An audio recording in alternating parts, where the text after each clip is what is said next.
No bars off. Huh. Yeah. MCs take no bars off. Tell me who spit these bars, though, before we go. It's new. It's out of the ordinary. It's rather extraordinary. So, Yo Buster's commentary, a literary genius, and a superior beat creator have come together. And we made a musical composition that we think is the remedy to cure all the dance floors that's empty. You want to dance? We got what you want. Oh man, I'm gonna look bad because I'm lost. Go ahead. I'm gonna give you another section from there. Okay, that might get you right. Mm-hmm. You should have seen the people dancing and shaking and moving and jumping and spinning and clapping while the beatbox was grooving and screaming and yelling while on the microphone I was flowing. Fresh rhymes I was showing. The people said, "Yo, keep going." That's Kane. Nah. Am I bugging? What's up? You ain't know he could flow like this. It's out of the ordinary. It's rather extraordinary. So Yo Buster's commentary. Genius and a superior. Oh man, how you hit me with that? Oh, come on, man. Got him. My man, you should have said that. Oh man, I love it. You should have did that. That's my man. Shout out to my bro Will, my man in real life. Will, man. Yo, why you do that, man? Shout out to Jeff, my man in real life. Shout out to Jeff. Damn, man. Shout out to Steve. Hey, look, this is why. If it wasn't this, I'd have aced. You gotta hear the flow. It was kind of an accident, the way that it happened. One day I was rapping and on the beat, Jeff was backing me up, and all of a sudden he brought in a cut, and I dropped my microphone and said, "What the? Hold up, Jeff. Wait a minute, play it." He just smiled and said, "Yeah, that's it." It made me wanna, and we knew almost at once it was a. So we why you do this to me, man? And you knew it was Jeff when I started to it. Yo, Of all the people, that flow was hard, man. it's crazy. That flow was crazy. Crazy. I tried to steal it a few times. I was like, nah, that's too blatant. And memorized it. That Friday we went to the club, and out cold tore it up. You should have seen the people dancing and shaking and moving and jumping and spinning and clapping while the beatbox was grooving and screaming and yelling while on the microphone I was flowing. Fresh rhymes I was showing. The people said, "Yo, keep going." So I continued to rock. I ain't want to think of something too before your time, but I was like, nah, this might be perfect. My actual homeboy. Will, you know it's crew love, baby. Word. Jeff, you know it's crew love, baby. Let's get it. Oh, man. You starting like that? All right, man. Come on, B. What's good? No bars off. We are back. Man, y'all know this Boardwalk Brown's not here. I go by the name of Shot Stimuli. Much love to Boardwalk and the fam. Yeah. He'll be back hopefully next episode, man. Yeah. Yo, this show, what we do is we find the essence of the words in hip hop, right? The lyrics, we salute them, we praise them, we big them up, and normally we decide if they are no bars off. We got a yes button, no button right here. But today we know that the bars were not taken off because we got Skyzoo in the building. The real Skyzoo. The Mind of a Saint is out right now, the deluxe version. Mm-hmm. We had him on last year celebrating the Mind of a Saint when it originally released. We had the listening event where we were fortunate enough to sit there and like really go through what was happening song by song. It was a great experience. For those of you who are unfamiliar, this man put himself in the mind of Franklin Saint from the Snowfall show. Rest in peace, John Singleton. Yeah. One of the most brilliant shows of our generation. Absolutely. And what you did was something that not many artists can do. You know, when you're portraying a character or you're playing a role, you dove into the mind of this character that the set in the 80s in California. Mm-hmm. You're a guy from Brooklyn, an MC, a writer, a thinker. And what you did was you put yourself in his mind as if he was making music during that time. And you didn't just do the linear, I'm going to rap like Franklin, I'm going to sell this crack, I'm going to sell this coke. You talked about his upbringing, his roots, his inspiration, his fears. Mm-hmm. You painted a wide picture. You even went left into what can I call it? A what if kind of scenario.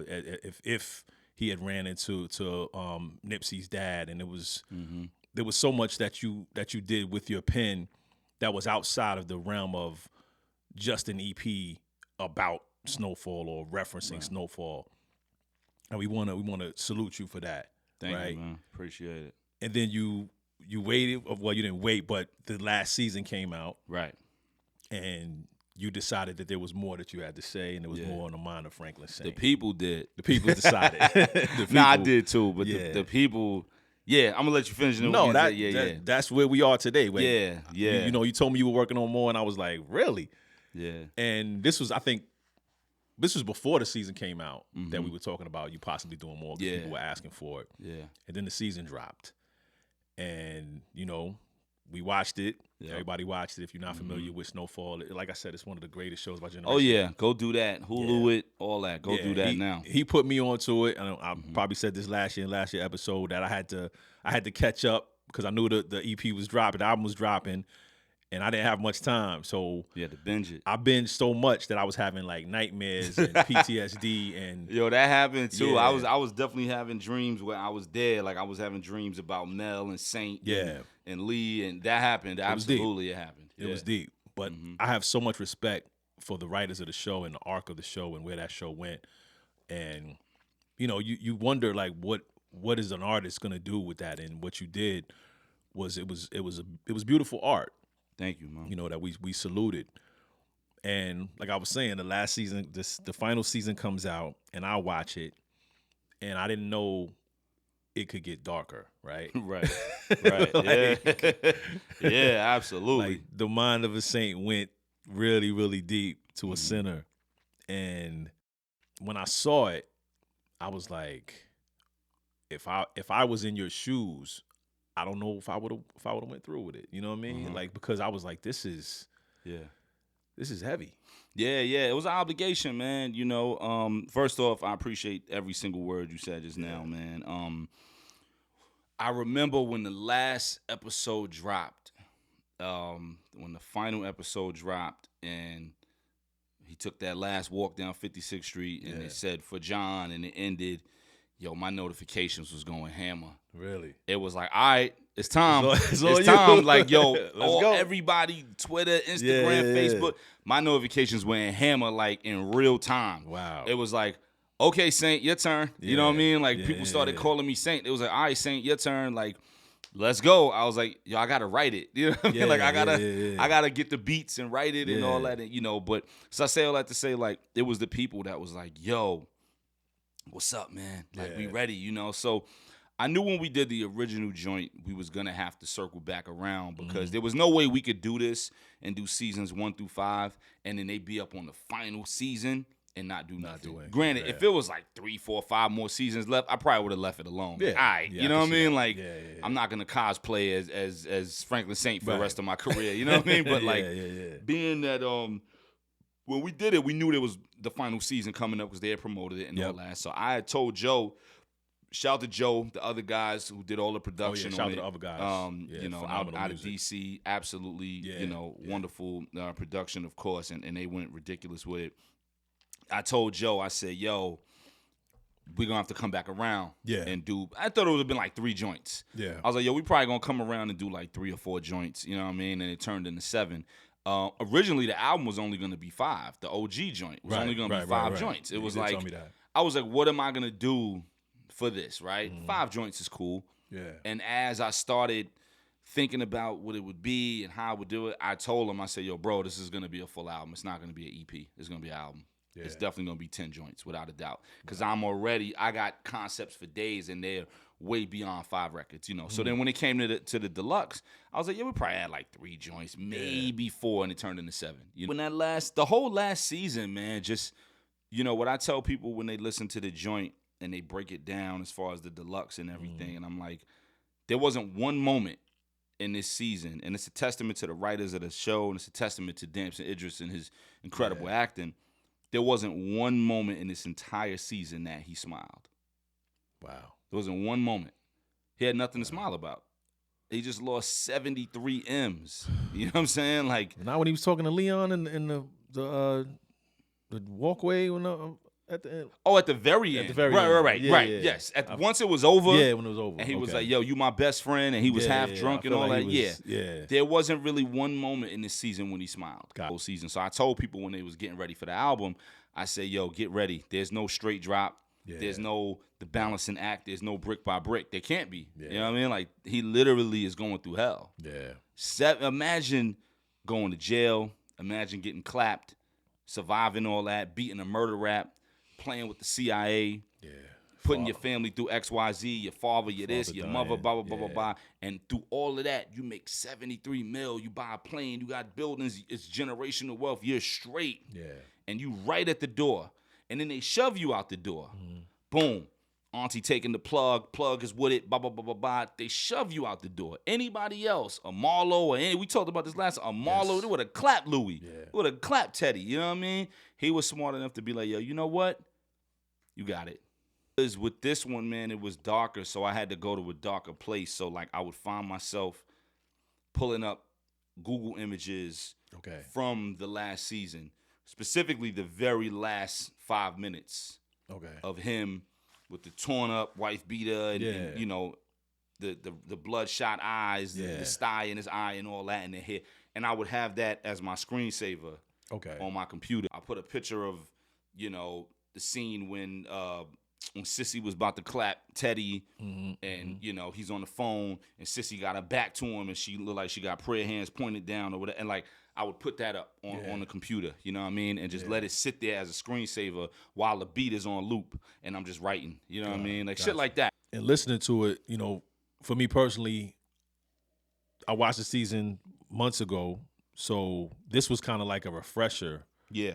And I was like, man, I want to talk to him because I honestly, after watching it, I was like, I don't know if I would watch this again, this season particularly. Okay. You know what I'm saying? Yeah. It was like, it wasn't triggering for me, but it just was, I don't even know, it crossed the line of entertainment to the point where it felt like a documentary. It felt so heavy. You know what I'm saying? Where the other seasons I was like excited to see what happened next. And I don't know if I wanted him to win. I don't know. It's just deep down we did. Yeah, I think that's what it was. Yeah. I knew it wasn't gonna happen. Right. You know what I'm saying? There's no way they could have let it or it would have diminished everything they did the 5 seasons prior. It's like, for everybody who was mad that he ain't ride off in the sunset with 73 mil or even 37 mil where they reversed the numbers, like, nah, like that wasn't gonna happen. If it did, it would have been a trash show. You know what I mean? You can't build it this high and then boom. You know what I mean? You don't win 73-9 and lose in the finals. You know what I mean? Then what happens? You go get KD. You know what I'm saying? I got cheated by Marlo's ending was so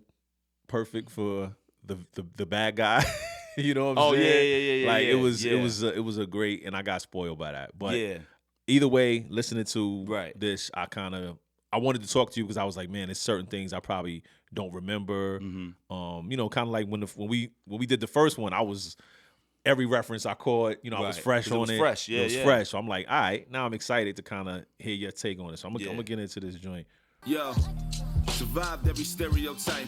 Could've died, but I was scared of the lights. So look alive when the fear is in sight. Cause the fact that I even had to survive a stereotype is why I'm here on these heights. And all this talking is just a reminder of who I should have been. I fell knee deep in that batter. And by the looks of it, fiends licking their fingers like Saint. You put your foot in this. My sambas all over their souls. The reaper pushing in. The repercussions are for re-upping. And how they come to you got you facing you like a W. And whether it's Frank Lucas, Frank Matthews, or me in front of you, it seemed to make sense to be frank about what a plug could do. Picture tug of war between the CIA fronting you raw and the Soviets bringing your mother along. KGBs and guns in the drawer. And shit, I'm stuck in a war with by default they both coming along. A far cry from my rookie year calling for coke. Only black boy in the valley, me and Waterhead Bo. So blame the valley for showing me to sneak through the back to a crib out in Encino like Jamaica and Daft. I remember driving through Oakland trying to leave with a stash. It was Kev and Lee in the front, me in the back. One would tear shit apart, one would keep shit intact. Forever my other brother like I'm Felix the Cat. Until my corners applauding how someone like me pop. Idolize on what I built when every price seemed to drop. Y'all ain't deserve to be the logo for who light up a rock. Y'all ain't deserve what Kermit on 59th Street got. My success inspired everyone left up out of this mess to be up next, to lead a house with a recipe and a tech, to be direct. I'm hoping that God see my neglect as a reason to look beyond and come throw me a resurrect. I did it on my own like none of the ones I helped raise. Who would've knew that being self-made turning to self-hate? Black diamond blood on the keys taking up shelf space, and boom boom right now Crenshaw with a 12 gauge. Same as I did the Mel. I drove black queens into hell, but Tanasi and Veronique could split a cell. I got a feeling shit ain't what it should be. I tried to duck it, but a mother make us split at the seams. So if I could pick up the jack and call my crib back in 83, and I answer the phone off what I know, I would say to me to still fly through with that bird that Ivy gave to me, but I should make that one sale to Claudia and say peace. Best way to save peace is really just to make peace. Peace with my surroundings like the crown ain't never came to me. Louis might have caught that back when she first called that, but a family tree in the street got me to fuck up off that. The fear of hanging up on myself and trying to call back, I had me in the trunk trying to see if I can afford that. Dial tone echoing, honor roll excellence. God bless the child, but what if God won't let him in? I'm yelling in the phone and telling me to hit rewind like I was yelling in the phone and keep it read the fuck alive. Well, my mama has a shadow over me like son is fine. I just showed you how much more you used to see when you was blind, right? So may God bless the king. Who really, really turned up. Off of the Mind of a Saint Deluxe.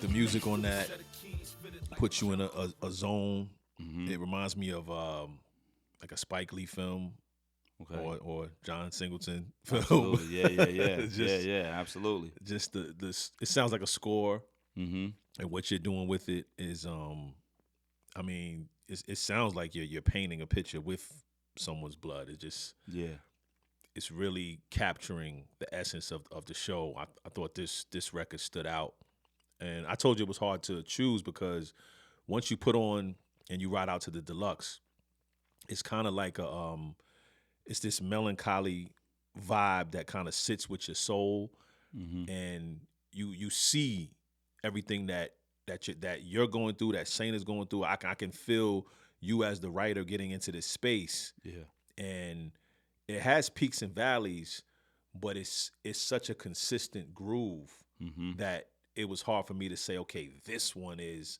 the one, or this one. Oh is yeah, and that's one. the way it's supposed to be. You know what I mean? Like like I tell people all the time, when I break down music to people and take away this album or whatever, just in general, when I break down music to people, I usually use sports or food as the comparison, you know? And a lot of times I go with food, and I'll say, if you go to a restaurant, if I tell you, yo, bro, you go to this restaurant, yo, if you go, you got to get the so-and-so. That's it. That is amazing. Yeah.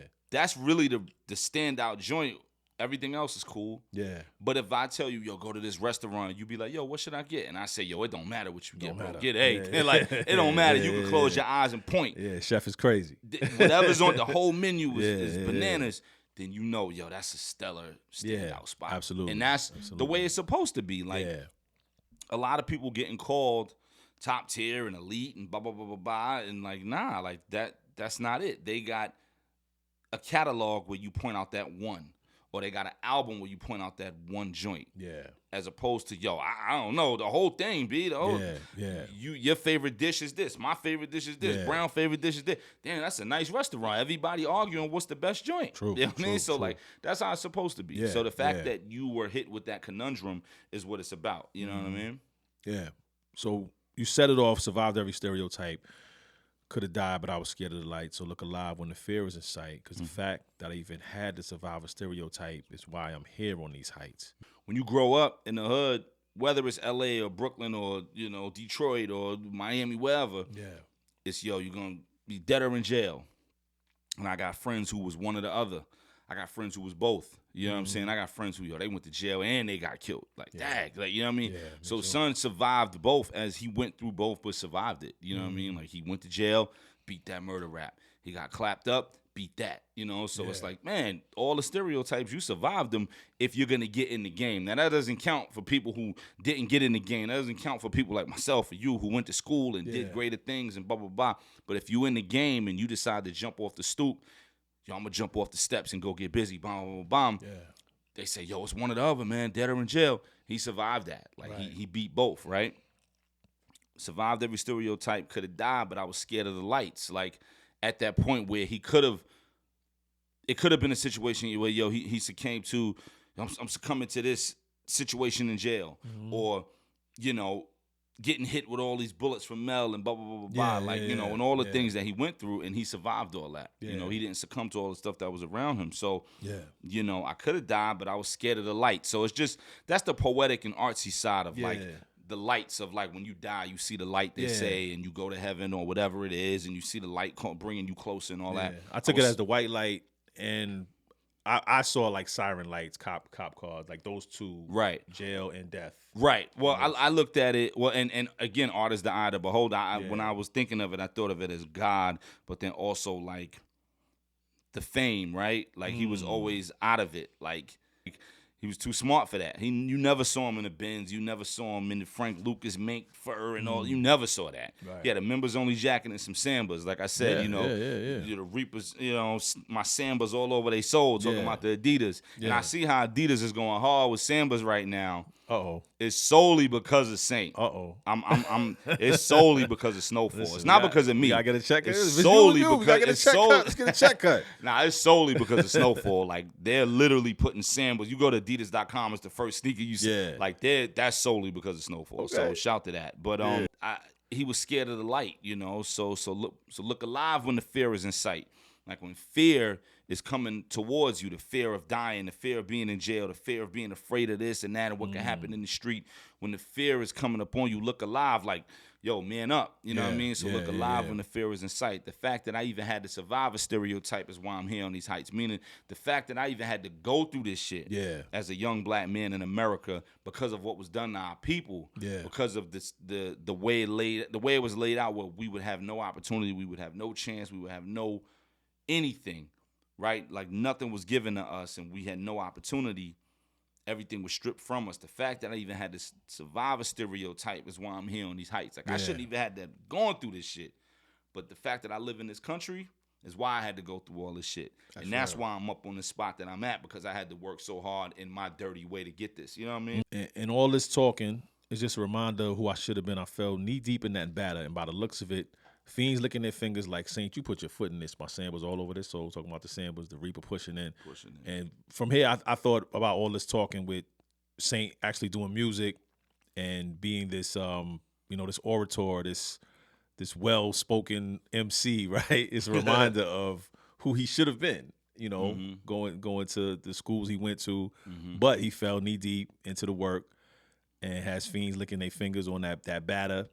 Damn, this is, if you grew up in a certain way, like, damn, work is good, man. He got the good work. You know what I mean? This work is banging. You put your foot in this shit. It's just like if it was food, you know what I mean? So, and then speaking of foot, my Sambas all over their soul, the Reaper pushing in. So, like, that's just the play on words, the foot, the Samba, the sneakers. Speaking of my foot being in this, my foot is all over your soul. The Reaper pushing, like, I'm pushing your soul in, you know what I mean? Like, you getting high and enjoying my work. But what I'm doing with that, the whole same way I put my foot in that, my sneakers is crushing your soul in, man. Like you're becoming soulless and you're becoming a demon due to this work that I'm providing you that you in love with because it tastes so good, Yeah, these 4 bars, I mean, it's deep, and the reason for this show is because a lot of people overlook the depth of and what writers do. It happens fast. When it comes to me, it happens fast. Like I tell people, especially on this album, but it's a running theme with my work. Like every line is a double. There's no bars off. Like every line is there's no. All right, we got to go from this state to this state. Yeah, we have to go through here to get to where we want to be. Yeah. So we're just gonna drive through North Carolina, but we ain't gonna do nothing there. But we got to go through there because there's no way to get to VA without it. Nah, when we gonna get through there and it's gonna be worth it. You know what I'm saying? Like there is no. That's just a middleman to hold these two together. Oh, yeah. Like nah, like I don't play those games. Trust you know me, what I mean? We understand that. Yeah, so, absolutely. And I'm gonna just highlight, but the fact that you put it into a quote and said so much because you put the word saint in there. So it's like saint, you put your foot in this. So for the listeners, you heard the word saint, and then you hear the word soul. You got samples and soul, which is alliteration, and then you have soul, which meaning the soul that the Reaper's pushing in, but also the soul of the shoe to go with the foot and the samba. Mm-hmm. So all of that is there for you, if you miss it. Mm-hmm. No, it's real deal. Listen, B. I hate when people do the whole I'm gonna review the album in an hour. Right. Like as soon as the joint drop at midnight and we're gonna review it by 1, we're gonna have the joint up so that if somebody Google it, we could be the first website that pop up. Like that's trash to me, man, because there's no way you understood this in an hour. There is no way. There is no way. You know what I mean? Well, I used to write album reviews, and I remember how fast we had to turn them around. And the thing that they would try to capture is the feel of the joint, right? Mm-hmm. And to me, it was never enough. You know? Nah, you got listen. Depending on who you dealing with, there's certain artists you can listen to their album once and get it. They drop at midnight, you can listen to them and get it. But they not nobody who will be on this show, right? You know what I'm saying? Right. Like, and that doesn't mean that they're not contributing something dope to the culture. Yeah. Like they making some dope joints that make you feel this way, make you go to the club and spend your hard-earned money, or they make you do whatever. And that's fine. And that's cool. We need that. Everything don't gotta be, I gotta sit here and think about it, listen to it 20 times and break it down. Nah, sometimes you wanna go to the shake spot and listen to so-and-so. I don't wanna hear the stuff that would be on this show at the shake spot. You know what I'm saying? Like that's not, I'm there to throw money or whatever, or at a barbecue with my family or whatever. Nah, but when it comes to this, you can't review this in 30, 40 minutes because we talking about. Like, are you nuts? Don't dare. I don't care who you are. Don't dare review this and have it up at 1 a.m. Are you nuts? Like the repercussions off of re-upping and how they come to you got you facing you like a W. And whether it's Frank Lucas or Frank Matthews or me in front of you, it seems to make sense to be frank about what a plug can do. Yeah. So repercussions off of re-upping and how they come to you got you facing you. So talk about that you facing you, because if is Frank speaking here or is this someone else? When you say it's Franklin. So what I'm saying is, like, when you get in this world, and again, for all this, I'm rhyming as Franklin, not as Skyzoo, but it's like when you get in this world, you got to face yourself, right? You got to face your demons and your repercussions. And listen, the repercussions off of re-upping and how those repercussions come to you. That's what I mean when I say they and how they come to you. Yeah. Yo, like, whatever come with it. And now you got to face yourself, right? So if you get jammed or you get clapped or the work go bad or you get, you lose, 30 grand on a key or whatever it may be, like, you got to deal with that because you decided to jump in the game. You decided to get up off the stoop, lace up your sneakers and go run. Like, you got to deal with that. So it got you facing you. You know what I mean? Like a W. Right. And then that was just me being like, don't forget, Skyzoo was writing this album. You know what I mean? Like, those are those moments where I'm like, you, the letter U and the letter U, 2 U's is a W, a double U. You know what I mean? A W. You got you facing you like a W. So it was I'm sure people were like, wait a minute. Right. Yeah. I had to point that out. Like, I wrote it out on Twitter and all that. I had to point that out. Because it's like,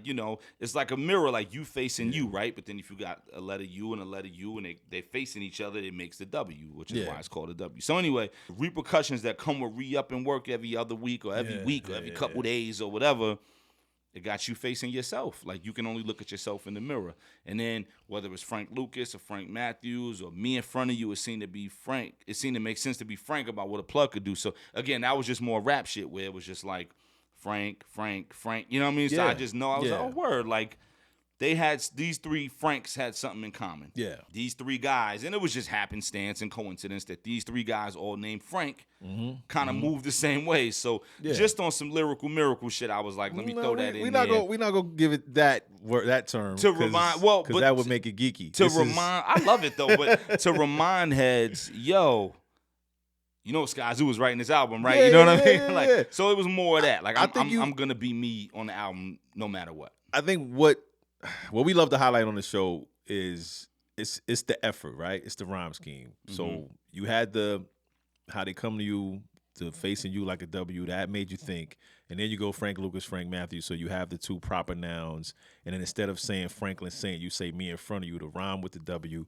And then you throw back, it seems to make sense to be frank about what a plug can do. And then you rhyme again, so make sure all 4 bars rhyme. Yep.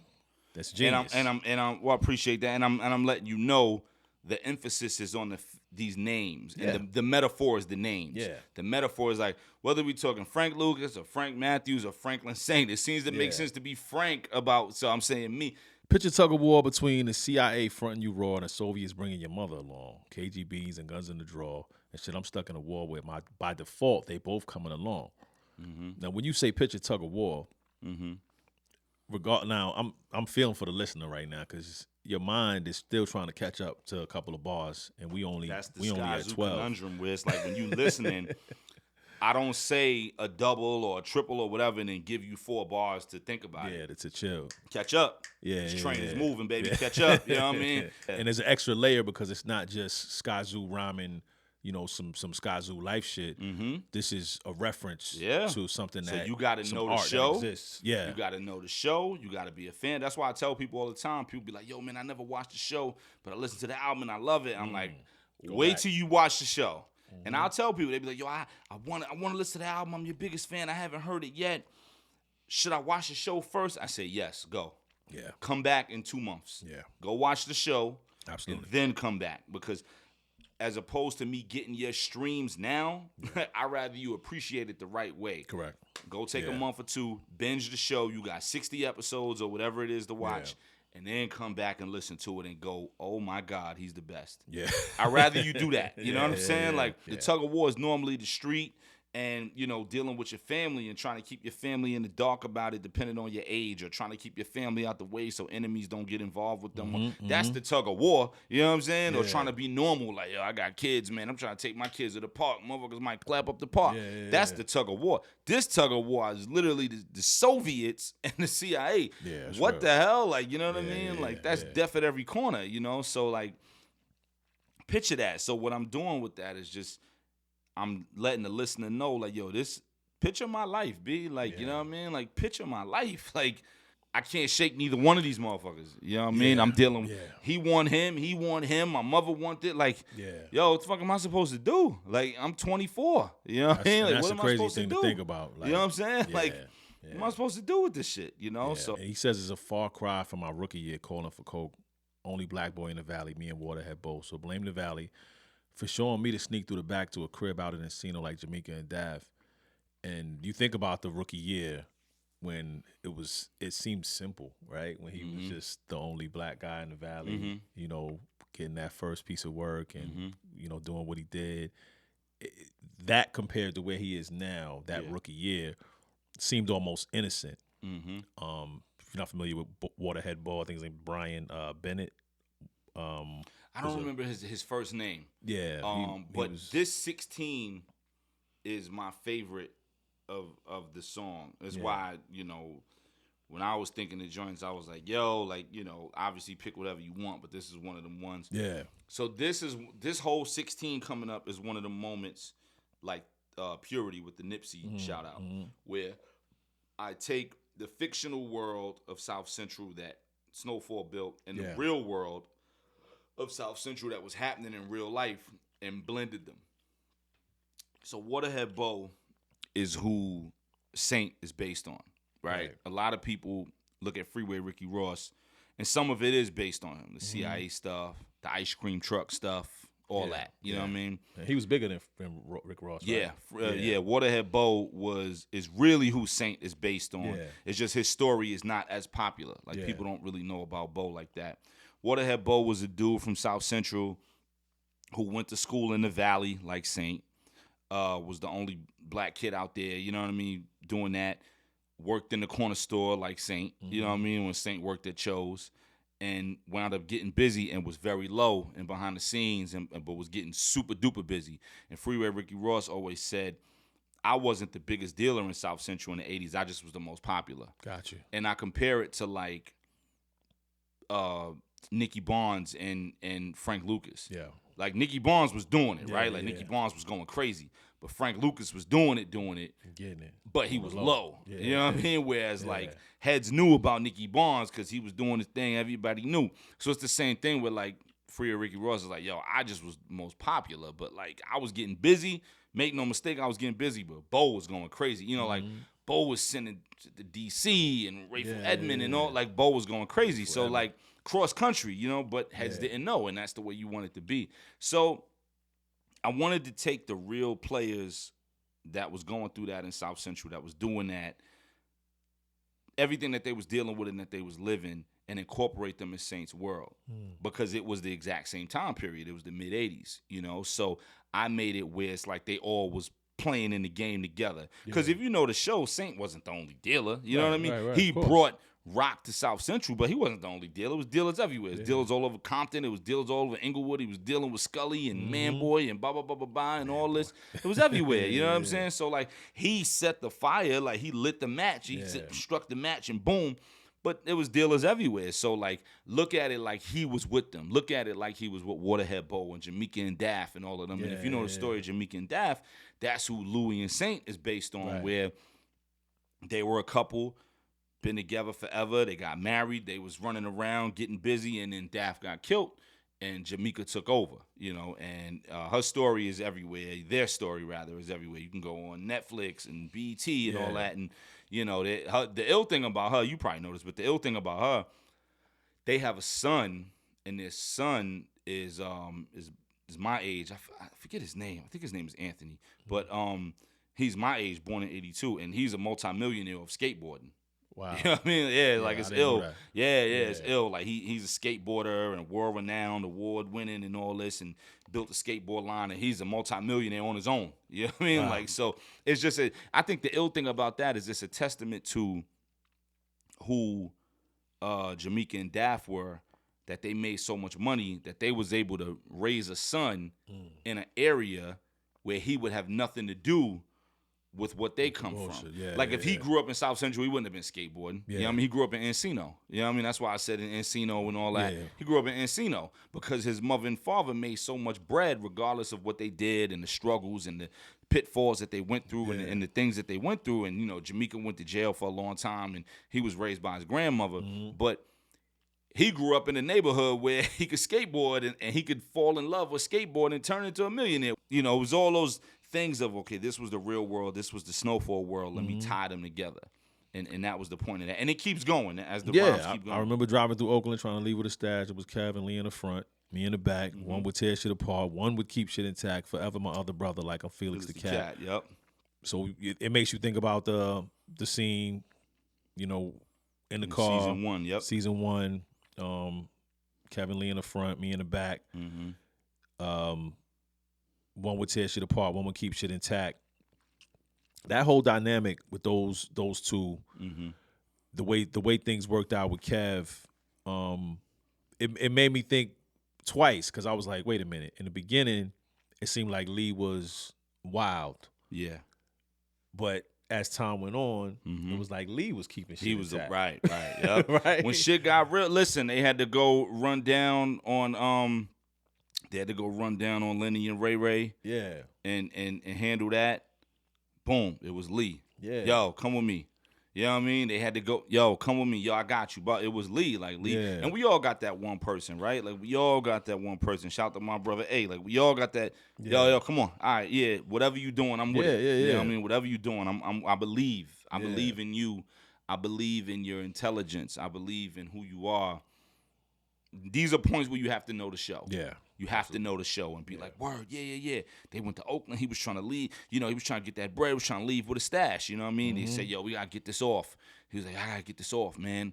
Go to Oakland. Yo, I got a cousin in Oakland that can move this shit. That was Kev. You know what I mean? He was like, I got a cousin in Oakland that can move this shit. All right, cool. Let's go. I'm trying to get this off and leave with a stash. It was Kev and Lee in the front. It was me in the back.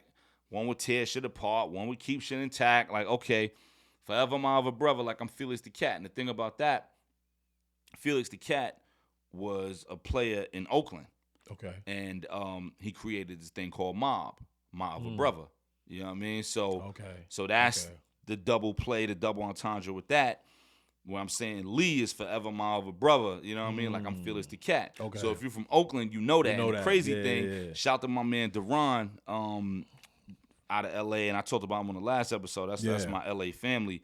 And he's cool with Felix the Cat's son. Okay. So he sent them the record and he hit me like, yo, this crap. Like he was like, yo, my boy is loving this shit. He was like, yo, he want to get with you. Like he loving this shit. I was like, oh word, that's what up. But if you know the show and you know that you're like, oh, if you know the show and then you know the real life of Oakland, you're like, wow. And if you don't know, but then you stumble across that later on, you're like, oh, that's what Skyzoo meant.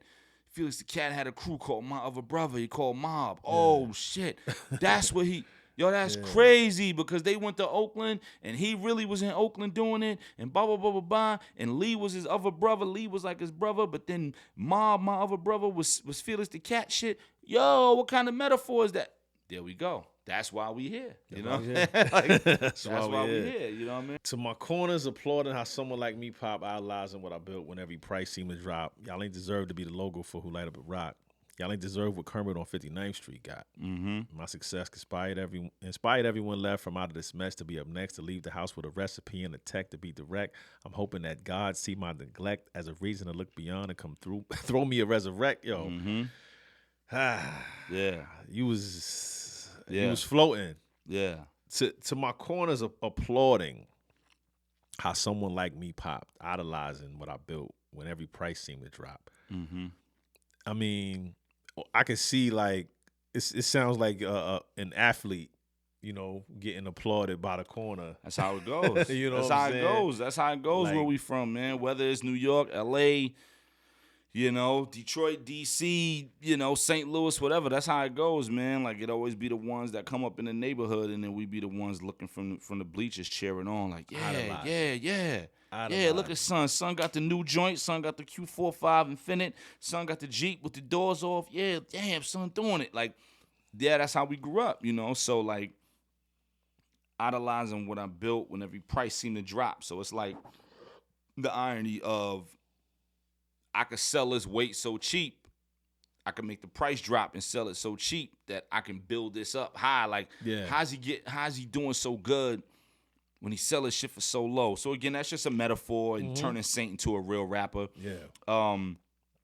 Y'all ain't deserve to be the logo for Who Light Up a Rock. Meaning the neighborhood, the same neighborhood that's applauding me, y'all didn't deserve what I did. Y'all ain't deserve to be the logo. When you think of Who Light Up a Rock, you think of South Central being this fucked up neighborhood. Like, y'all ain't deserve that. Like, I shouldn't have did this to my home, my neighborhood. Y'all ain't deserve to be the logo for Who Light Up a Rock. You know what I mean? And y'all ain't deserve what Kermit on 59th Street got. And Kermit was an NFL player, and he was from 59th Street in South Central, which ironically is 3 blocks from Saint. Okay. Saint is 56th Street. If you look up Saint's address, 1127 56th Street. So Kermit in real life was from 59th Street, and that story's crazy. Long story to get into, but he was an NFL player. His mom's, I feel like I know. Yeah, I know his name. mom's and still lived in the same house, and I guess they didn't want to move. And you know how that goes. You know, even though he was doing good, making money in the NFL, they didn't want to leave or want to move or whatever. If I know the story correctly, as far as that detail, and heads ran in there and went crazy and laid out his whole family. You know what I mean? His mom's, his sister, and her 2 sons, so his nephews. They went in there and laid the whole family out on a robbery gone wrong. And there's way more to the story. Like, Google it and read it. Yeah. Kermit Alexander, and read it. And it's just the irony again of that block in real life being 3 blocks away from Saint's fictional home. Gotcha. So it was another way to tie the real South Central to the Snowfall South Central. It all was right there. You know what I mean? It was like, damn, like that, just put the shit together. You know what I mean? Like, all the seasonings was on the table. You just got to have the mind and be cognizant enough to put all the shit together in the same pot. Then the next line is me playing off of that. My success inspired everyone left. So that what I'm saying there is, like, my success inspired everybody to start wilding out. Yeah. The fact that they saw me going crazy and getting all this money and doing good and running things inspired that, because that's how it works. Like, you see one dude in the neighborhood, whether it's my hood, your hood, whatever, doing good, everybody like, yo, what if we do that? Yo, what if we do something similar? I want to get money too. I want to get busy. I want to get money. I want to get right. Blah, blah, blah, blah, blah. My success inspired everyone left. Like, you know what I mean? So it just keeps going. My success inspired all of the above that I just explained, which I apologize for. It wasn't my doing. I wasn't there, but I apologize for that because it wasn't right. You know what I mean? So at the end, when I say I'm hoping that God see my neglect, like, I'm hoping that God see me trying to go the other way and see me being okay with the plug running off with my aunt and my aunt running off with the plug and me getting rocked in that regard. Like, I'm hoping he sees me trying to change my life as a reason to say, all right, cool, don't worry about it. It's cool. That when it's my time to go, all right, it's cool, baby. Don't worry about it. I know you was out there going wild. You was going crazy, clapping up shit and selling weight. Don't worry about it, baby. Come on here. You know what I mean? That's what I'm saying in that line. I mean, it's so much in these 8 bars, so much Let him that throw me a resurrect. You know what I Yeah, mean? When so it's much that I time to got from resurrect it. us all in the new paradise. Yeah. Throw me one of them resurrects, baby. Like I didn't mean all that. I was Yeah. trying to do the right thing. And God be like, all right, man, come on, Saint, I got you. That's what I'm saying in that. You know. I mean, I got it. It reminded me of Mitch saying how much he loved the game because of the sports reference. I wasn't too familiar with Kermit, but I remembered it being. I didn't know if it was football or basketball, but I was like, this whole applauding. That story's wild. Applauding how someone like me pop just reminded me of sports, and then you throwing the logo in there reminded me of the Jordan logo. But you saying that I'm apologizing to the people that because you didn't deserve to be the logo for someone who lights up a Y'all rock. ain't deserve to be the Y'all logo. deserve Like, that. When you think of drugs in the 80s, you think of New York, you think of South Central, you think of Compton. So I'm talking specifically to South Central because that's Saint's neighborhood. So it's like, yo, y'all ain't deserve to be the logo. You know what I mean? Like, yeah, because if you look at the story of Snowfall, it's where it wasn't invented in South Central. It was, they have it where he learned about it in Oakland. Right. But he brought it to South Central as the first ever and took it out of this world. So it's like, essentially, I made us the logo. Yeah. Y'all ain't deserve that, man. It was a hard-working, black community, middle class. Y'all ain't deserve what I did. This place is a fucking war zone now with zombies walking around laid out. I ain't deserve this, man. I apologize. That's what he's saying in that right there. Nah, I love it. And then just the use of assonance on these next 4 with the success, in spite of everyone left from out of this mess. You're still talking to those people that are like the fans and that are idolizing you to be up next, to leave the house with a recipe and a tech. You still got that rhyme scheme going. Coke and the Tech tech. 9, yep. And then you say to be direct, I'm hoping that God sees my neglect. And what I got from that was just the neglect things that you missed out on growing up. And God sees that as a reason to look beyond what I'm doing to come throw me a resurrect, whether that be to come back in another life form or in this life here. Yeah, it really was on some like let me in heaven and be okay. Like I know I sinned a lot because we all think about that like, yo, man, when it's our time, but, regardless of what you believe in, we think about, yo, when it's our time, they say, yo, God gonna look at, there's a saying, and no one knows this for real, but there's a saying of like, God will look at all that you've done and be like, do you deserve to come up in here or not? You know what I'm saying? Yeah. Like, to be direct, I'm hoping that God see my neglect as a reason to look beyond all that I did and just throw me a resurrect. Like, all right, man, when we open this new paradise and everybody come back, we have the new world, the new paradise, 1,000 years and all that. Yo, man, yeah, you good. Come on, man. I know you did a bunch of dirt. You caught bodies and did all. Yeah, come on, man, you good. You know what I mean? That's what I'm saying in that. And this next line tickled me because when you say did it on my own, like none of the ones I helped raise, that's hilarious because you helping raise people who obviously didn't do it on their own. And that, the line speaks for itself. Right. But again, as a listener, you're not even gonna get that. So it's did it on my own, like none of the ones I helped raise who would have knew that being self-made turns into self-hate. Black Diamonds, Blood on the Keys, taking up shelf space, and Boom Boom riding down Crenshaw with a 12 gauge. And like I said, that first line, did it on my own, like none of the ones that I helped raise. But who would have knew that being self-made turns into self-hate? And that's in this realm, right? But there are so many realms where that statement can be true. That coming up, doing what you do on your own, grinding, you can still look in the mirror and see whether you've missed out on family love, whether you've hurt people, whether you're doing whatever you're doing to get to that point. Being self-made takes so much sacrifice on any level that it can turn into self-hate. Absolutely, without a doubt. Yeah, in the literal sense and the figurative sense, like you're speaking in the literal sense of like whether you're in music like us or whether you're a chef or whether you CEO of a company so you're never home with your kids or whatever. Right. And then in the record, in the figurative sense of just like him saying, yo, man, like I'm self-made, baby. I did it. Look at me. I built this shit. Yeah. Brick by brick. You know what I mean? Like he said it. And now I hate myself for what I did. I got nothing to show for it. I'm fighting for what I made. I'm fighting for what I earned. My blood, sweat, and tears. Now I kind of hate. Now he's getting to that point of realization like, yo, this shit might be over, man. Yeah. Like, who would have knew that being self-made turned into self-hate? And then Black Diamond, Blood on the Keys, you know, to my Black Diamond, and when she got killed in the first episode of season 6 and all that. Yeah. And then the Diamond, the Blood Diamond, so that was kind of a play on that. You know, Black Diamond, Blood on the Keys, taking up shelf space, because at the end of the day, like, you know, she was going to drop that weight off to Big D, and Rome intercepted it because he knew what the play was, and blah, blah, blah, blah, blah, and he put hands and feet on her and took her out. So now her blood is on that. Like, yo, that blood is on your hands. Like, her blood is on those keys, you know what I mean? So, like, Black Diamond, Blood on the Keys, taking up shelf space. These keys that I got on the shelf, you know, when he in that garage or that warehouse with Veronique that no one knew about. Yeah, with all the He work. got the keys, and he was trying to bounce back. He had $3 million in keys and blah, blah, blah, blah.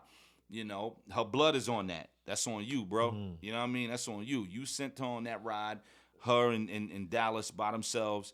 That blood is on your hands. That blood is on your keys. You know what I mean? So Black Diamond, Blood on the Keys, taking up shelf space, and Boom Boom riding down Crenshaw with a 12 gauge. That's me going back to the real life South Central. Boom Boom was a hitter out there in South Central in the 80s, and that's who Black Diamond and Dallas is based on. Gotcha. She was a female hitter, you know what I mean? So just little nuggets. Yeah. If you're not from there, you won't know. Yeah. I'm not from there, so I didn't know, but just me knowing the history of what was going on, me researching, me coming across certain things, me reading certain things, me knowing about things from back then. My man Duran was throwing me a lot of little nuggets. You know what I'm saying? Like, there's a moment where I say, off topic, off record, off this record, when I say on Give You Anything, when I say eyes low behind a pair of Lokes, my man Duran was like, yo, you gotta shout out Lokes on the deluxe version. And I was like, what's that? He was like, yo, those are shades. He was like, those are specific shades Heads was wearing in the 80s in LA. I wouldn't have known that. Exactly. We from Brooklyn, you know what I mean? So he was like, when I was working on the deluxe, he had texted me like, yo, you got to shout out Lokes, bro. They'll go crazy on that. I was like, okay. Right. So, you know, so I threw that on there. And then when it dropped, he texted me like, yo, you threw it in there. I was like, like you gave me the alley-oop. You know what I mean? Like, you know, eyes low behind a pair of Lokes, feeling blue. So the Loke and the blue, that was just a play on words. But because let's make no mistake, and let's be clear on the show, none of this is glorifying anything. Gotcha. Right? The show doesn't glorify it. The album ain't glorifying it. We not glorifying it. Like none of that is what it is. Everybody who was involved in that has done their best, if they're still alive and free, to reroute that, right? Like, people be like, damn, what happened to Waterhead Bo? Well, you know, the story of Waterhead Bo was that now he's like a youth counselor in South Central. You know what I mean? Like, he went to jail, did time, got his money, blah, blah, blah. And when he got free, he became a youth counselor. You know, Jamaica with Jamaica and Dav, she's a preacher now. You know what I mean? Like, literally as a congregation. Like, she's a preacher. Yeah, so that was, you know, Boom Boom riding down Crenshaw with a 12 gauge. Like, damn, look what I did. I got these young, beautiful black girls riding around the street with hammers out the window, blasting at the houses. And, yo, what did I do out here? What did I do? And like, you this is consider realization. You consider that worse than what I did to Mel, right? I drove Black Queens into hell, but Tanasi and Veronique can split herself. You know, it's like, I tore down their lives. I tore down Mel life. I tore down Veronique life. Like, look at all these Tanase, look at all these black women lives who I tore down. You know what I mean? Like, that's what he's saying there. Like, but with those two, I feel like the remorse is not 100%, right? Tanase and Veronique. Because you said they could split not at herself. all. Not at all. Yeah, because if you know the story, you know, Tanase tried to get him hemmed for $100,000. Right. You know, and Veronique, at this point, the dirt hasn't happened with her yet. Okay. But he's getting inklings of it. Got you. Like, this shit don't seem right. You know what I mean? Like, her mom's is iffy. She funny style. You know, I'm seeing little things. I grabbed her by the neck. You know what I'm saying? Like, yo, don't play with me behind my back. You know, so now I'm just like, yo, man, because you got to think the album is in chronological order of the episodes and, like, what's happened. You know what I mean? So at this point in the story, he's having his reservations and doubts about Veronique's character. Okay. I mean, you gotta think, you know, in season 5, she shut it down on some like, yo, was it season 5? I think when she was like, yo, like, I don't want to, like, I'm good. Let's not be together. Right. And then he met with her at the doctor's office, and he was stunned, like, yo, I'm about to be a baby daddy as opposed to like a husband and a father. But she hadn't vanished yet. No, she hadn't vanished yet. You know what I mean? But I think it was season 5, and where she was like, yeah, let's not do this. Like, you can be involved in the kid's life, but let's not do this, you know. So that's why he said, I got a feeling what it should be. Yeah, like, yo, I got a feeling her mother this made ain't a right. scene. And he never liked her moms because she she made it where he couldn't like her moms because she told him everything that she went through. My mother did this, my mother did that, my mother's a scammer, my mother could get out of any jam, my mother could get money, but my mother also left me in a South African jail cell. My mother also did that, you know, so you know, so he's already, there was never a scene where he was cool with her moms. I feel like this verse has so many layers, so many different literary terms, literary styles are used. This was a moment for me because it actually just made you think and made you visualize the soul. So if I could pick up the jack and call my crib back in 83 and I answer the phone off what I know, I would say to me to still fly through with that bird that Avi gave to me, but I should make that one sale to Claudia and say peace. Mm-hmm. And, you know, you think about kind of putting yourself as the young guy in that mode in 83, you know, selling that first bird. I feel like us being educated, we would probably tell ourselves, as I'm watching the show, I'd be like, yo, I would just do that, get that money and bounce. Yep. But then you think about how gradually he got into it, right? And what the one thing led to the next thing, And you're like, I don't know. You always think of, like, when you see these stories, it's easy to be on the other side and sitting on the couch and be like, yo. Like, you always see the real life stories of, like, the real life, you know, Freeway Ricky Ross and, you know, Rich and AZ and and, you know, Calvin Klein and, you know, all the guys, know, Rayful Edmonds and all of them. Yeah. And you'd be like, yo, they made $300 million. I would have stopped at $20 stopped, million. Right? You know what I mean? Like, that's how you think. You know, but they always say, when you in it, it becomes a high. And like Jay's talked about it, you know, it's real. Being just as addicted as the fiends and all the stuff he said, you know, the same high as, you know, who's really addicted, me or the user. I'm paraphrasing, but that's the kind of shit Jay would say. It's real. And it's like, me and the willpower I have, I know personally I wouldn't have been with none of that. I'd have probably came up on an M and got out. You know what I mean? Especially when it comes to taking a life. I think absolutely. To me, that's and probably playing with your own life. Yeah, I wouldn't be able to sleep. Yeah, playing with your own life and facing jail and all that. It would have been like, yo, we got away all this time. Yeah. We made 10 M's. I'm done. Yeah. I'm done. I'm out. I'm going to go open a couple laundromats, barbershops, put half this in the bank, nobody knows, and I'm chilling. Yeah. And then you'll see somebody who made 300 M's and be like, good. Congratulations. Bravo. And then when they fall, like, God damn, I knew it, baby. That's why I got out 295 M's ago, baby. You know what I mean? Like, you know, but, you know, we always have those moments, whether you're in the game or not. I mean, just in real life, people always say, what would you tell your younger self? Of course. So that was what that moment was. Yeah. So if I could pick up the jack and call my crib back in 83 and I answer the phone off what I know. So now as a listener, you really got to listen. Yeah, of course. I'm saying, and I answer the phone off what I know I would say to me. And you'd be like, wait, what the fuck is he talking about? Like, wait, what? Who answered the phone? What? Yeah. If I could pick up the jack and call my crib back in 83 and I answer the phone off what I know I would say to me to still fly through with that bird that Ivy gave to me, but I would make that one sale of Claudia and say peace. And I'm like, now you got to really know the show. Yeah. Who the fuck is he talking about? Blah, blah, blah.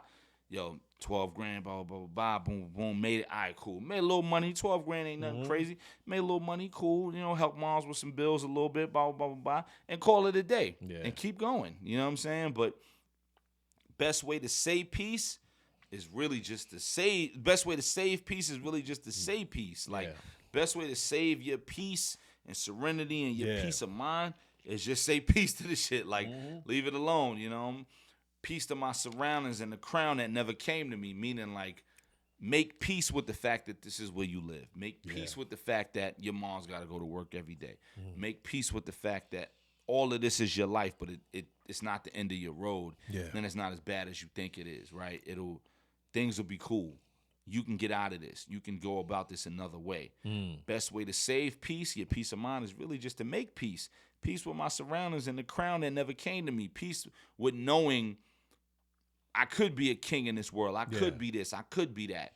But it's cool. I don't need that crown. Yeah. You know what I'm saying? So Louis might have caught that back when she first caught that. But a family tree in the street got me to fuck up off that. So now, again, you got to really know the show. That episode when Louis was like, yo, if you smart, you know what I mean? And I started the album with it at the end of Eminent Domain where it's like, yo, you smart, you would make this deal, introduce Avi to Claudia, and step away. Step away, yeah. He's like, I do that, I get nothing. You know what I'm saying? But like, she saw it. Yeah. She was like, yo, if you smart, do this. Yeah. And then you know the scene where he's looking out the window and they driving home and he sees Alton in the street. You know what I'm saying? Like, he sees that. That was the scene where we knew, okay, something else is up with his father, his family, whatever, because we saw them driving and Alton was walking down the street, laying in the street as a drunk, homeless bum. Yeah. And she's like, you want to say something? And he's like, no. You know what I mean? She's like, you want me to pull over when we stop? He's like, no. So family tree in the street. So a family tree in the street got me to fuck up off that. It got me that idea of making this introduction of Claudia and Avi and stepping out the way. When I saw Alton laying in the street, I said, nah, I'm not doing that. I'm getting mine. Interesting. You know what I mean? I'm getting mine, baby. I didn't get the Alton reference. I thought it was more. I thought it was more Rome being in the street because that's family. But that's dope. Again, art and eye of a beholder. But the whole thing was like he saw that scene where Louis, right when Louis called that out, Louis was like, yo, like, chill. Louis might have called that back when she first called that. And that same car ride when she said that is he was leaning on the window like this. And he saw him. And then she saw him and she was like, yo, you want me to pull over? You want me to let you say hi to your daddy? He was like, no. And he kind of snapped. And he was like, you know, no. Like, I forgot what he said, but he snapped at her. He was like, nah, drive the car. Like, go the fuck home. Like, you know what I mean? Like, fear of hanging up on myself and trying to call back will have me in the trunk trying to see if I can afford that. Dial tone echoing, honor roll excellence, God bless the child, but what if God won't let him in? Another reference to the holy gates. But the fear of hanging up on myself, this is where the listener is probably like, okay, you called yourself with the knowledge that you have today on the phone back in 83, letting them know, get away from it. But now there's fear of the receiver of the call hanging up on like, get the fuck himself. Out of here, B. Exactly. Right? And trying to call back. So now the older version is calling back. And that will have me in the trunk trying to see if I can afford that. Right. That is, I mean, the imagery, the vision, it's epic. It's epic genius. And then you hear the dial tone echoing. This is just a really poetic moment that you've concocted here for the listener. And then you go into this honor roll excellence, which talk about that transition, because I want the listeners to gather where you're going before you talk about God blessing the child. Yeah, it's, you know, you called the first part out, you know, where it's like, if they always say if you could, it's like the most asked question ever in life, right? It's like, yo, if you go back in time, what would you tell your younger self? But would your younger self listen? Like, if I could go back to me at 15 and be like, yo, bro, boom, boom, boom, like, I might be like, get the fuck out of here. What are you talking about, B? It's 97. I'm chilling. What you talking about, bro? You know what I mean? Like, would you really listen? Like, you would. Right. If you could go back to that guy and say, yo, boom, boom, boom, this is what it is. But if you do this, it'll go this way or that way, whatever it might be. Would you get the fuck out of here? Who are you? You know what I mean? Like, so just because you could go back in time to your younger self doesn't mean your younger self will take heed to you. Yeah.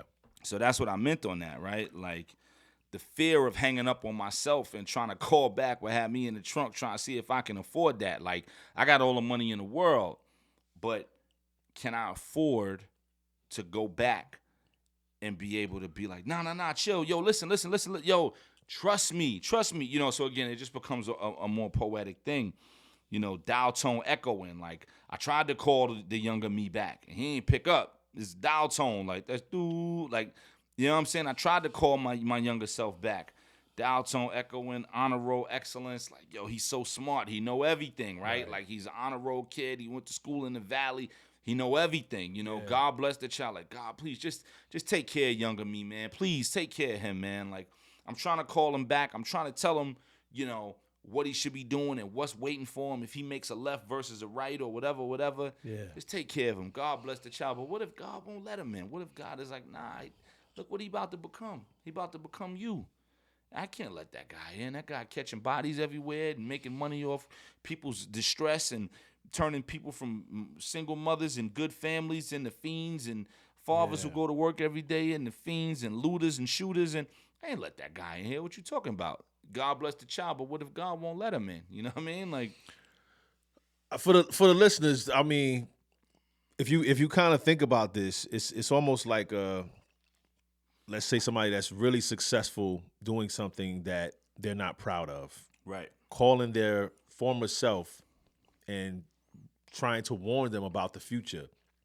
But then having a second thought and thinking, what if this person won't listen, right? And then you're trying to call them back.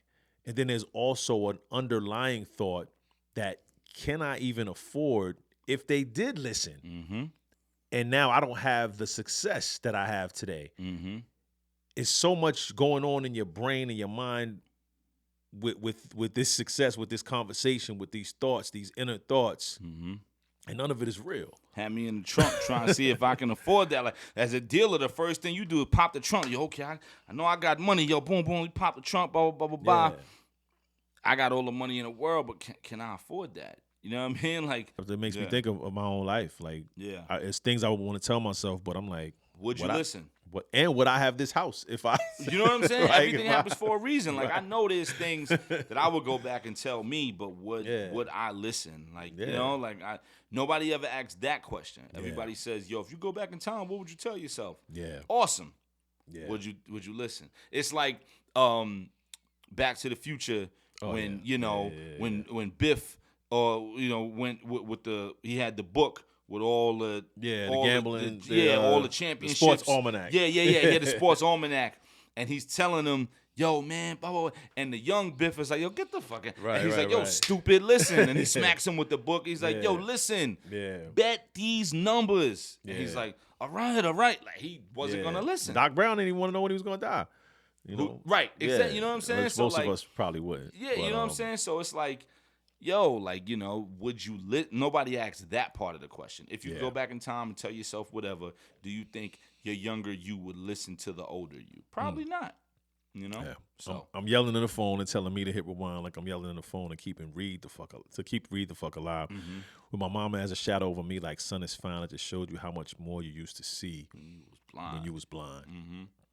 Yeah. Wow. So now picture like him calling back like, yo, Saint, pick up. He's talking to himself. Yo, listen. The same way I'm yelling at Reed, the same way I'm yelling, yo, get up. Yo, listen, no, he's right here, lady. He's right. That scene where Reed was about to, you know what I mean, give the code and the password and all that. And yo, listen, no, he's right here. That same energy, that same angst and intention and all that and aggression and oh my God, I gotta get this through. I gotta get this call through. That same thing, using that as a metaphor for how he's yelling in the phone at his younger self. Like, yo, pick up the phone, bro. I'm trying to help, I'm trying to school you. Pick up the same thing, you know. And then I'm describing the whole scene of how it went down with my mama. Like, yo, son, it's fine. I just showed you how much more you used to see when you was blind. Like, when you was blind to all of this shit. Yeah. You could see so much clearer. Yeah. You could see the world so much clearer. You was an awesome kid. Your girlfriend was next door. You was chilling. You was going to school, working at shows, doing your thing, building on whatever you was going to build on. We didn't have money, but you was building, and you could have became something else. So his mom's was behind him. She clapped Teddy, and she's like, I did this for you. And it came out in episode 10 where, with Lee, and Lee was like, yo, man, like, she did that shit for you, man. Like, I just showed you how much more you used to see when you was blind, you know? All right. Oh, man, God bless the freaking king, man. Who really, really turned out to be a pawn. Turned out to be a pawn. This was just some brilliant writing, some brilliant imagery. Thank you, man. I know, like, on the last episode, we bounced around a little bit, but on Recipe for Desire, I know Joe was like, yo, one of my favorite lines on the album was when you said, sometimes you got to sneak into the forum on the side and remind the corner why they put your jersey in the sky. You know what I mean? And what I'm saying on that, because that record was about him coming back to the street, when he was helping Kane and was like, yo, I'm going to clean your shit up. blah, blah, blah, blah, blah. And he was getting back to who he was in season 1 and 2. Like, Yeah. all right, man, I've been this $73 million guy owning planes, teaching myself how to fly a plane and owning buildings and properties in downtown LA and blah, blah, blah, blah, blah. Yo, man, roll up my motherfucking sleeve, show you how to cook. Yeah, you know what I mean? that Like, was dope. let me get back to the street. You know what I mean? And put Todd face in the grill, cooked in. You know what I mean? Like all that, and like let me show y'all how to do it. So you know, with that, that's why I said sometimes you gotta sneak into the forum on the side. You're not letting them know blatantly, yo, I'm back, I'm here, I'm in. Sometimes you got. And I said the forum because the forum was the Staples Center back then. You know what I'm saying? In LA and the Lakers and all that. Yeah, sometimes you gotta sneak into the forum on the side and remind the corner why they put your jersey in the sky. You know what I mean? Sometimes I gotta remind y'all, yo, don't get it twisted. Just because I only move wholesale product weight. Yeah. I'm the one who showed y'all how to. Don't get it twisted, baby. Like, I'm the one who showed y'all how to cook. You know what I mean? I'm the one who showed y'all how to put this in here, add this, add that, let it sit there for X amount of minutes, turn it down, drain it out, let it dry, let it cool off, get a razor, chop it up, certain sizes, put it in 12-12s and 10-10s and go crazy. You know what I mean? Like, I'm the one who showed y'all how to do all that. Yeah, I'm the one who showed y'all how to do all that. Don't get it twisted. There's a reason why my jersey is in the sky and the rafters, you know. So when you do all that poetically and lyrically and all that, there is a difference between nice and elite. You know what I mean? I like to just make sure that those grounds are where they need to be. Oh, the Mind of a Saint, it's everywhere. Everywhere, go get it. Go get it. Go check it out. Shout out to all the people who have been, and please don't lose your thought because I don't want you to lose it. We good. Shout out to all the people that have been going crazy, man. The comments, the DMs, the responses, the replies, the whatever have been incredible. I'm humbled. I'm honored. As much as I could sit here and talk about nice and elite and shit on motherfuckers who don't deserve to be called elite, I'll do that all day. But more importantly, I want to shout out the people who love the record and the fans of who it's about, the people who it's about. I want to shout out the people who have just been absolutely loving the record, and I'm humbled by y'all. I may not be humbled with other rappers running around thinking they nicer than they are, but I am extremely humbled to my fam and my supporters and my fans and my people.